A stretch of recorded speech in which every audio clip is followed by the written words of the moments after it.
खाना खिलाने में बुराई नहीं, पालने में बुराई है। पालना तो सिर्फ गौ माता चाहिए। उस घर में कभी भी नेगेटिव एनर्जी आ नहीं सकती, पॉजिटिव एनर्जी ही रहने वाली है वहां।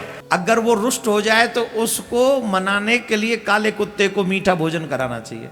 गौ माता साधारण नहीं है। संसार में किए हुए पाप जब आप तीर्थ में जाते हो तो तीर्थ में जाकर वो सभी पाप नष्ट हो जाते हैं, और तीर्थ में किए हुए पाप कहीं नष्ट नहीं होते। तो आप तीर्थ में जाओगे तो सारे पाप उसी समय नष्ट हो जाएंगे, तो वो पाप नष्ट नहीं होंगे। जो घर के बाहर डोलते रहते हैं कुत्ते, उनको रोटी दो। खाना खिलाने में बुराई नहीं, पालने में बुराई है। पालना तो सिर्फ गौ माता चाहिए।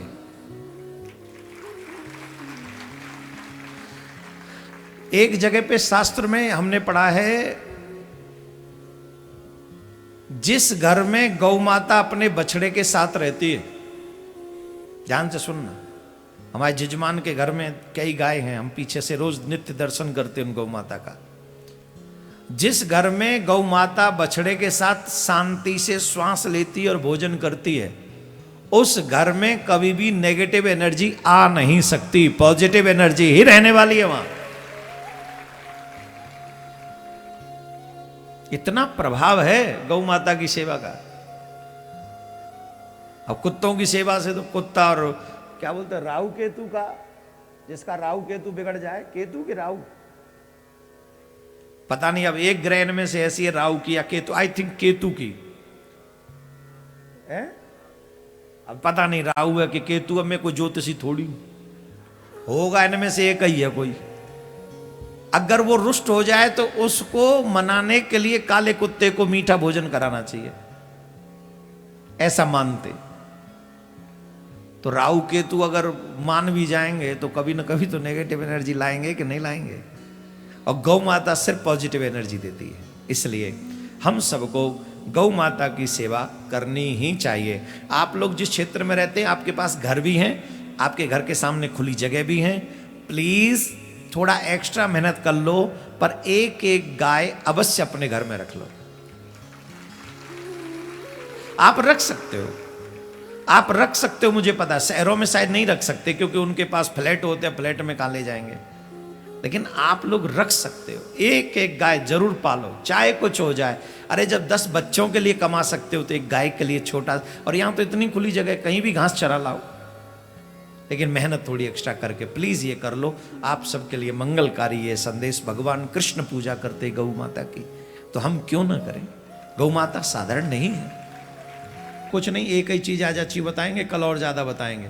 गृहस्थ में जो जो चीजें आपके काम आ सकती हैं वो कथा के अंतिम समय पर भी जब पूर्ण करेंगे तो उस समय बताएंगे। अभी सुन लो। संसार में किए हुए पाप जब आप तीर्थ में जाते हो तो तीर्थ में जाकर वो सभी पाप नष्ट हो जाते हैं। आपने जीवन भर में कितने भी पाप किए हो, अगर आप तीर्थ में गए तो वो पाप नष्ट हो जाएंगे। लेकिन तीर्थ में कैसे गए, कैसे? निष्ठा के साथ। अश्रद्धावान व्यक्ति को कभी भी तीर्थ जाने का फल नहीं मिलता। नास्तिक व्यक्ति को तीर्थ जाने का फल नहीं मिलता।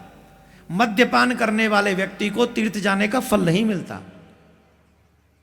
हमेशा शास्त्रों पर संदेह करने वाले व्यक्ति को तीर्थों में जाने का फल नहीं मिलता। और तीर्थ में किए हुए पाप कहीं नष्ट नहीं होते, ये सीख लो आज। तुमने जीवन में जितने भी पाप किए हैं, निष्ठा के साथ गए, धर्म में रुचि रखते हो, वेदों में पुराणों में रुचि रखते हो, श्रद्धा रखते हो, भगवान में श्रद्धा रखते हो, किंतु परंतु नहीं करते तीर्थ में या अपने धर्म में, भगवान में, तो आप तीर्थ में जाओगे तो सारे पाप उसी समय नष्ट हो जाएंगे।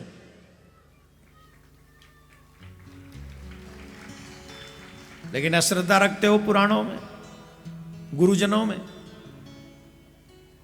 मद्यपान करते हो, वहां भी जाके कुकर्म करते हो, तो वो पाप नष्ट नहीं होंगे। इसलिए इन चीजों का ध्यान रखते हुए आप मनुष्य जीवन जीजिए, और आज तक जो हुआ हो उसे भूलकर आगे से मत कीजिए, यही मैं आप सबसे आग्रह करूंगा। बोलो राधे राधे।